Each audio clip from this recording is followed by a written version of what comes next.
Assalamualaikum warahmatullahi wabarakatuh. Saya Wahyuni, perwakilan dari kelompok 6, akan memaparkan materi kami, yakni tentang analisis butir soal.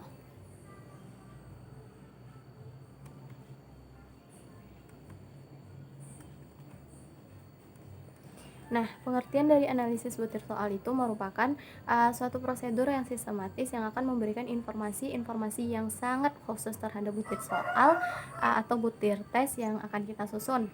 Yang mana analisis butir soal pada dasarnya itu bertujuan untuk mengetahui apakah setiap item soal benar-benar baik sehingga diperlukan analisis terhadapnya.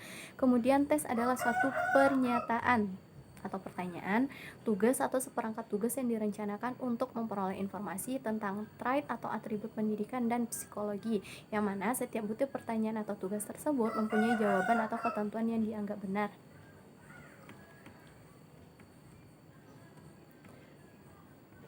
Kemudian pengukuran adalah pemberian angka kepada suatu atribut atau karakteristik tertentu yang dimiliki oleh orang, hal atau objek tertentu menurut aturan atau formulasi yang jelas, yang mana karakteristik dari pengukuran adalah penggunaan angka atau skala tertentu dan penggunaan aturan atau formula tertentu.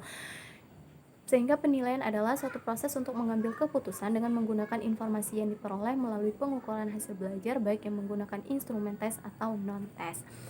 Kemudian dengan kata lain, penilaian adalah pemberian nilai terhadap kualitas tertentu atau kualitas sesuatu.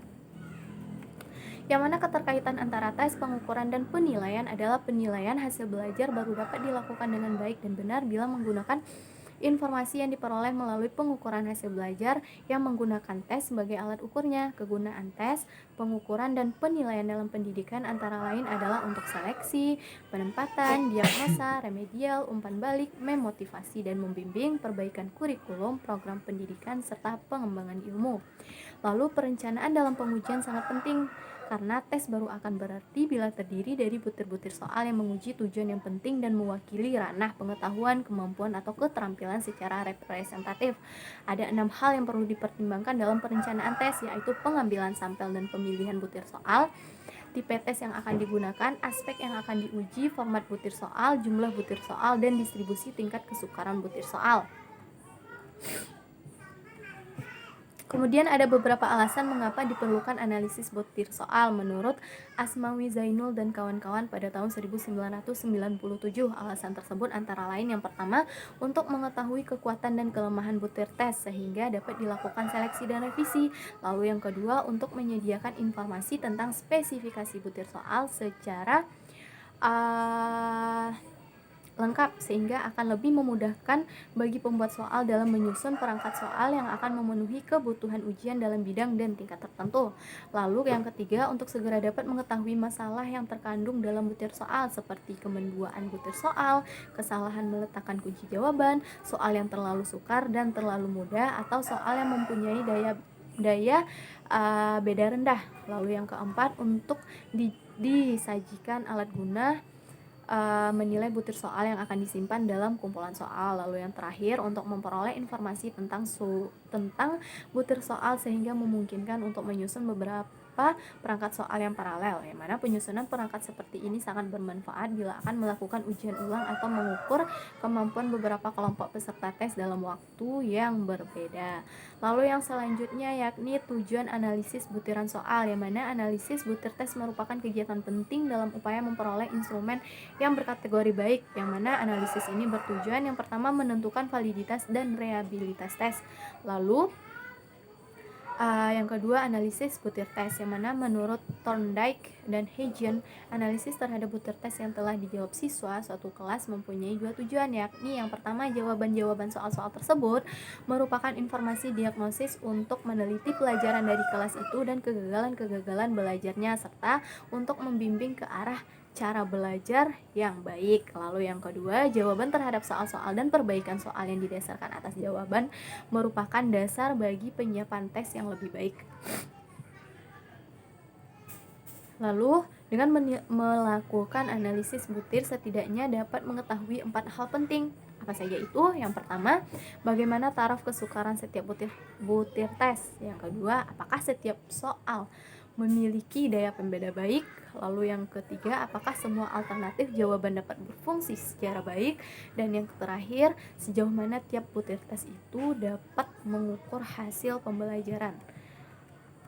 Baiklah, materi selanjutnya yakni deskripsi analisis butir soal, yang mana penilaian terhadap butir soal pada dasarnya merupakan analisis butir soal, dan selama ini pada umumnya para ahli pengukuran mengatakan bahwa analisis butir soal maksudnya adalah penilaian terhadap soal. Jadi soal-soal tersebut selain yang harus dikerjakan oleh siswa, juga perlu adanya penilaian terhadap soal yang telah dibuat. Lalu telah diketahui bersama bahwa penyusunan tes itu sangat mempengaruhi kualitas butir soal, yang mana pendekatan untuk menganalisis butir soal yang berkembang saat ini terdiri dari dua pendekatan, yaitu pendekatan klasik dan pendekatan modern.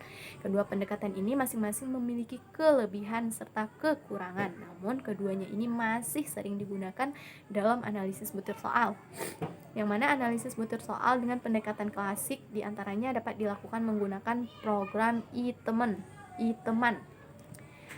dengan melihat beberapa persyaratan yang harus dipenuhi.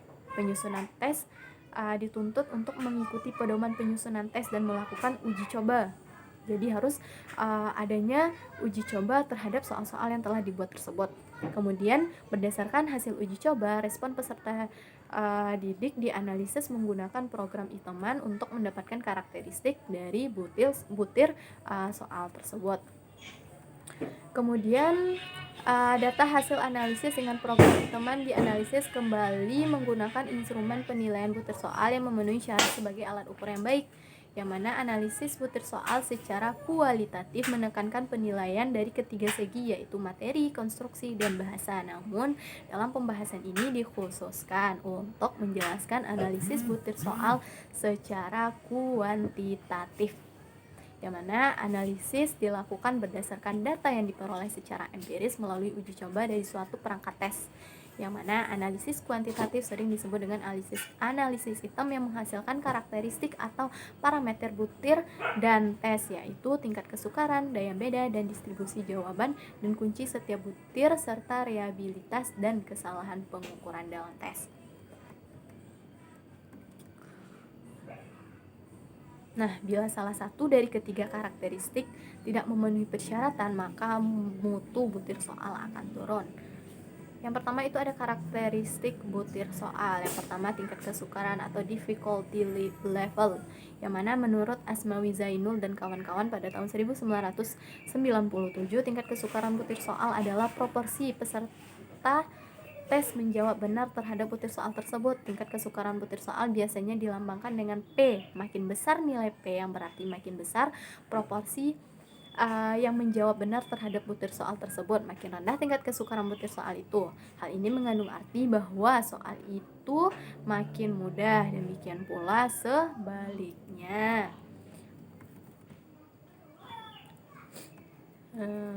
Kemudian daya beda butir soal ialah indeks yang menunjukkan tingkat kemampuan butir soal membedakan kelompok yang berprestasi tinggi atau kelompok atas dari kelompok yang berprestasi rendah atau kelompok bawah, diantaranya para peserta tes. Tujuan pokok mencari daya beda itu apa? Yaitu untuk menentukan apakah butir soal tersebut memiliki kemampuan membedakan kelompok dalam aspek yang diukur sesuai dengan perbedaan yang ada pada kelompok tersebut. Dan selanjutnya ada distribusi jawaban atau distraktor, disebut juga dengan distraktor. Dilihat dari konstruksi butir soal terdiri dari dua bagian, yaitu pokok soal dan alternatif jawaban. Alternatif jawaban juga terdiri dari dua bagian, yaitu kunci jawaban dan pengecoh. Yang mana pengecoh dikatakan berfungsi apabila semakin rendah tingkat kemampuan peserta tes, semakin banyak memiliki pengecoh.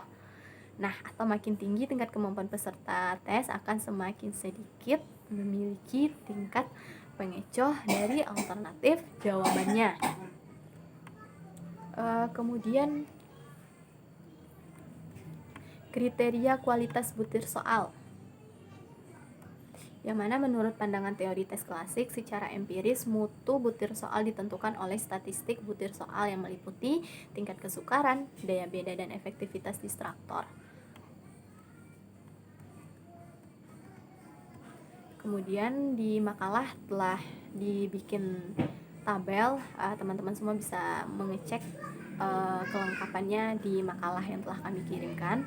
Lalu yang ketiga ada reliabilitas, yang mana reliabilitas itu adalah suatu hal yang sangat penting pada alat pengukuran standar, yang mana reliabilitas dihubungkan dengan pengertian adanya ketepatan tes dalam pengukurannya, yang mana reliabilitas adalah kestabilan skor yang diperoleh peserta tes yang sama ketika diuji ulang dengan tes yang sama pada situasi yang berbeda atau dari suatu pengukuran ke pengukuran lainnya. Nah, demikian materi yang dapat saya paparkan. Uh, saya mohon maaf bila terdapat kesalahan kata. Sekian dari saya. Assalamualaikum warahmatullahi wabarakatuh.